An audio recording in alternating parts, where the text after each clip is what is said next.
Adakan selama bulan suci Ramadan ini, yang dimulai biasanya variasi kadang jam 19.00, kadang sampai 19.30 atau jam 20.00. Selesainya biasanya sampai dengan jam 23.00 ataupun sampai dengan jam 00.00.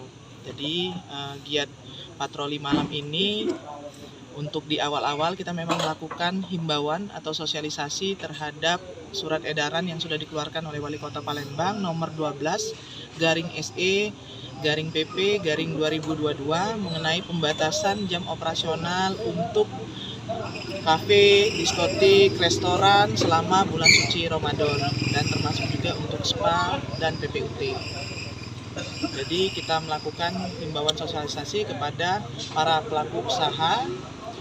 Kemudian selanjutnya untuk yang sudah kita datangi, kita lakukan himbauan sosialisasi, tetap kita lakukan patroli secara berkala. Kalau memang masih terdapat pelanggaran-pelanggaran atas aturan yang sudah dikeluarkan, dari kami Pol PP tetap akan melakukan penindakan dengan pengamanan barang bukti dan kemudian pemanggilan pemilik usaha ke kantor Pol PP.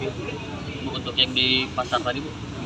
Oh ya, untuk giat yang di biasa yang kita lakukan, sebenarnya biasanya itu di giat subuh, patroli pagi, namun karena di bulan suci Ramadan ini kita alihkan ke patroli malam, mengingat untuk stamina daripada para anggota ya, karena kita di siang hari karena puasa. Memang daerah situ daerah yang rawan ini ya, kemacetan ya? Ya, untuk di penertiban di 16 itu ya, karena memang di daerah situ sudah berkali-kali kita berikan himbauan ya. Bisa dilihat tadi di beberapa lorong kan itu bersih ya, dan memang di lorong itu yang tetap ditinggal barang-barangnya. Untuk sasarannya sendiri mungkin, Bu? Gimana? Untuk sasarannya sendiri mungkin?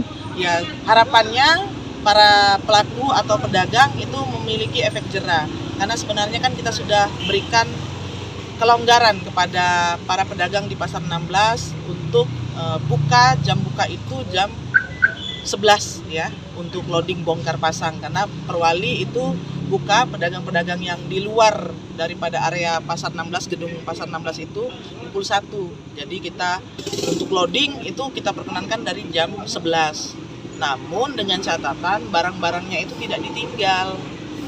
Ya, barang-barangnya itu bukan ditinggal di tempatnya, jadi harus dibawa pulang atau disimpan di gudang-gudang yang ada di sekitar area Pasar 16 itu sendiri. Bu, untuk barang bukti yang kita amankan? Ya, barang bukti yang kita amankan biasanya nanti kita ada sidang justisi ya. Nanti para pedagangnya bisa datang ke sini untuk mengetahui kapan sidang justisi itu diselenggarakan.